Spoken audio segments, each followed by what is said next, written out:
Oxygène Radio. Club Oxygène, le MAG, tous les vendredis 19h sur Oxygène Radio. Bonsoir à tous, bienvenue dans votre émission à 100% Sport, Club Oxygène, 100% Mayenne.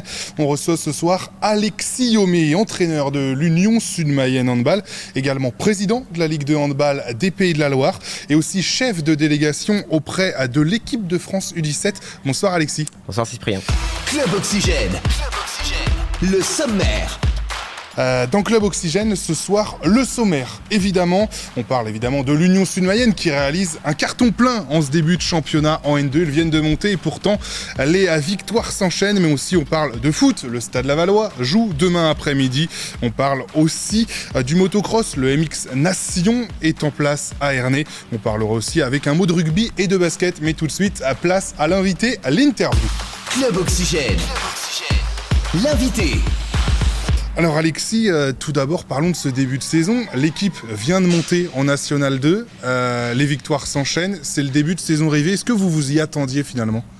Alors dire qu'on s'y attendait, non, ce serait trop facile de dire qu'on s'y attendait, mais en tout cas oui, se dire que c'est un début de saison qui est plutôt à la hauteur du travail que les garçons ont mis pendant l'été, sur la fin de saison dernière, sur la reprise de début de saison, et oui c'est plutôt pour l'instant un carton plein en tout cas. On peut l'attribuer à certaines choses ou pas ? Est-ce qu'il y a des choses qui ont été mises en place, des choses différentes par rapport à l'année d'avant en N3 ou... Alors des choses différentes, non, l'idée c'est bien de garder un groupe qui travaille de la même façon, avec les mêmes énergies, avec les mêmes attitudes. Maintenant, ce qu'on a peut-être un peu plus fait évoluer par rapport à l'année dernière, c'est notre capacité à étudier l'adversaire quand on peut le faire en amont, à prendre en compte ce qui nous est proposé sur le terrain pour faire en sorte le plus possible qu'on soit au niveau attendu sur ce championnat national 2 et pour l'instant il semblerait qu'on y soit. L'Union Sud-Mayenne grandit vite aussi. Est-ce que trop vite ou non, tout est planifié, on suit la marche tranquillement ou il y a des choses, faut aller vite quand même ? C'est les deux à la fois. C'est les deux à la fois dans le sens où l'Union Sud-Mayenne, et je rappelle avec le club de l'Huisserie, c'est important, hein, c'est bien un projet associé de deux structures que sont l'Union Sud-Mayenne et l'Huisserie. On va se le dire, c'était planifié cette évolution de niveau de jeu. Alors peut-être qu'elle a été plus rapide que ce qu'on avait pu l'imaginer à l'origine. Pour autant, elle est quand même logique. Ça veut dire que c'est des joueurs qui travaillent, c'est des joueurs qui sont au sein de la structure depuis qu'ils sont au plus jeune âge, qu'on grandit au sein des structures que sont l'Huisserie, le Château-Gontier Handball, le HBC Vège-Melay, etc. pour aboutir à l'Union Sud-Mayenne. Donc finalement, c'est une suite logique par rapport à ce qui était prévu sportivement. Maintenant, l'intérêt et tout l'enjeu pour nous, c'est bien d'avoir une équipe nationale 2 qui soit compétitive et qui tienne la route. Et c'est comment concrètement la structuration du club aussi tout autour, que ce soit la structuration sportive ou que ce soit la structuration autour du financement, etc. Elle soit aussi à la hauteur de l'ambition que l'on a en tout cas pour ce projet, quoi. C'est justement, vous me tendez une perche. Comment s'organise le club aujourd'hui ? On a des tout petits, on a du baby hand jusqu'à la Nationale 2. On a peut-être pas, je sais pas si on va appeler ça centre de formation, mais comment on s'organise au club justement ? Alors non, on n'a pas de centre de formation parce que c'est plutôt réservé au club professionnel et on n'en est pas là, très loin de là même je pense encore. Non, mais alors après le club s'organise encore une fois, je le rappelle, avec une organisation qui est un peu particulière quand même dans le champ des clubs en Pays de la Loire, on pourra y revenir, mais qui est un peu particulière, c'est que le projet de la Nationale 2 finalement il tient à l'origine de 3 structures. Le Château-Gontier Handball, le HBC Vège-Melay et le l'Huisserie Handball. Et c'est bien ces 3 structures-là qui s'occupent des plus jeunes, les moins de 10, les moins de 12, les moins de 14. Et ensuite, à partir de moins de 15 régions, et notamment sur les niveaux régionaux, ces joueurs-là se regroupent tous dans une structure commune qui est l'Union Sud-Mayenne en convention avec ce club de l'Huisserie pour justement permettre d'aller atteindre des niveaux de jeu qu'on ne pourrait pas atteindre si on restait seul chacun de notre côté.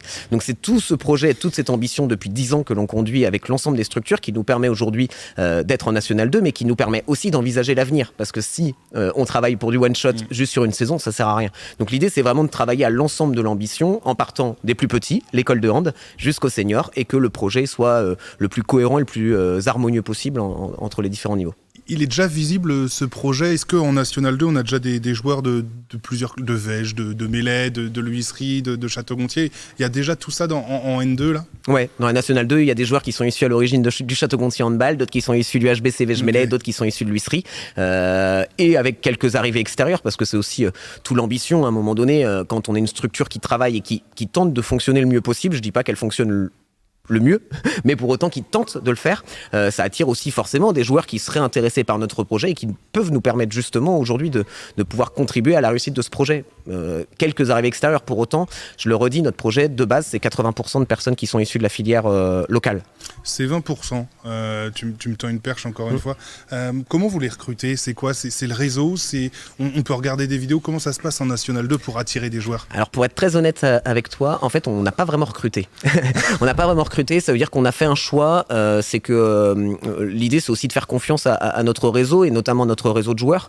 On a la chance d'avoir un réseau de joueurs qui est beaucoup étudiant sur Le Mans, pour le coup, en STAPS au Mans. Ils sont quelques-uns quand même à être au STAPS au Mans. Et finalement, quand on regarde Alexis Henrion, quand on regarde Maëlic Durand, quand on regarde Noé Robichon, notamment, qui sont 3 morceaux, c'est finalement des joueurs en fait, qui ont tout simplement été au STAPS du Mans et qui ont eu l'occasion de jouer en équipe universitaire avec la plupart des joueurs de l'équipe. Et par exemple, pour eux, c'est comme ça que ça est venu l'idée de se dire tiens, si on travaillait ensemble. Puis sinon, il y a des rencontres. Joris Jacota qui arrive de Guadeloupe, un peu tardivement cet été, où il fallait qu'on puisse aller chercher clairement un ailier gauche. On avait cette ambition d'aller chercher un ailier gauche, plutôt un jeune ailier gauche. Donc on a plutôt regardé sur les sorties de Pôle Espoir. Et pour le coup, le Pôle Espoir qui nous a un petit peu tendu la main, c'est le Pôle Espoir de Guadeloupe, Antilles-Guyane pour le coup. Et voilà, ce qui a Joris n'avait pas de projet en métropole, donc ça a été une rencontre par visioconférence pour être très clair, et puis on s'est rencontré réellement avec Joris en fait le 15 août quand il est arrivé en métropole, quoi. C'est quoi le projet maintenant avec cette équipe d'N2 ? Le N1 est accessible ou faut se laisser encore du temps ? C'est le maintien ? C'est quoi le projet à terme ? Non, je pense qu'il faut être prudent, premièrement. C'est-à-dire qu'aujourd'hui, nos résultats, en effet, sur septembre, ils sont plutôt très positifs et on peut en être fier. Pour autant, on a un mois d'octobre qui va être difficile, avec 3 matchs à l'extérieur sur 4 matchs quand même, donc faudra qu'on prouve sur ces 3 matchs à l'extérieur qu'on peut être aussi solide à l'extérieur qu'à la maison, et pour l'instant on est plutôt adepte avec Hervé de se dire qu'il faut prendre les matchs les uns après les autres, ne surtout pas montrer quelle pourrait être une ambition. Ça, on a largement le temps de le faire, la saison elle est longue, il peut y avoir des blessés, il peut y avoir plein de situations diverses et variées. Pour être très clair, l'objectif qui a été fixé pour cette saison, c'est un maintien. C'est un beau maintien, okay. C'est ce qu'on s'est dit aussi, c'est un beau maintien. C'est-à-dire que c'est pas un maintien où on se bat avec les équipes en bas de classement, c'est plutôt un beau maintien parce qu'on souhaite faire une belle saison. Et maintenant, en fonction des résultats tout au long de la saison, on regardera si on peut se permettre ou pas à un moment donné de rêver. Mais ça, on le verra quand ce sera le moment de le regarder, quoi. Tu as parlé d'Hervé, on parlait bien évidemment d'Hervé Blottière, ton tandem, vous êtes tous les deux entraîneurs de la National 2. Comment vous fonctionnez ? Est-ce qu'on répartit les tâches ? Comment vous vous associez ? Eh bien, en fait, très naturellement. Ça veut dire que concrètement, la chance qu'on a, et je pense qu'il y a une chose qui nous rassemble avec Hervé tous les deux, c'est la pédagogie, de par nos fonctions en dehors du handball, parce qu'encore une fois, nous on ne reste que des bénévoles investis sur ce projet avec Hervé. Mais il y a un mot qui nous rassemble tous les deux, c'est la pédagogie, c'est l'amour du sport et l'amour du handball pour tous les deux. Et finalement, les choses se font de façon très naturelle. Hervé entraîne peut-être même plus les joueurs que moi finalement dans la semaine, pour être très clair, parce que en lien avec la proximité, etc. Et puis, finalement, on est plutôt d'accord sur ce que l'on souhaite faire en termes de projet, tous les deux. On se met d'accord quand, des fois, on n'est pas forcément toujours ce qui peut arriver. On peut ne pas être en accord toujours et on se met d'accord. Et finalement, le fonctionnement est tellement simple qu'après, c'est de la répartition de missions et de tâches. Sur le banc, il y en a un qui est debout, un autre qui est assis. Ça change à chaque match ? Non, le jeu fait que c'est plutôt moi qui suis debout. Okay. Hervé qui est plutôt assis, mais parce que c'est la décision qu'on a prise tous les deux dans le fonctionnement. Pour autant, ça ne veut pas dire qu'il y en a un qui est plus important que l'autre, bien évidemment. Bien au contraire, l'intérêt, c'est qu'il y en ait un qui soit vraiment porté sur le collectif et la tactique collective, et le fait d'avoir quelqu'un qui peut accompagner plutôt des démarches individuelles et des accompagnements individuels. Et ça, l'idée, c'est vraiment d'accompagner les deux démarches, quoi. C'est quoi vos envies en tant que coach tactique, technique ? Qu'est-ce que vous voulez donner comme ADN à cette équipe ? Comment vous voulez qu'elle évolue ? Alors, une équipe engagée.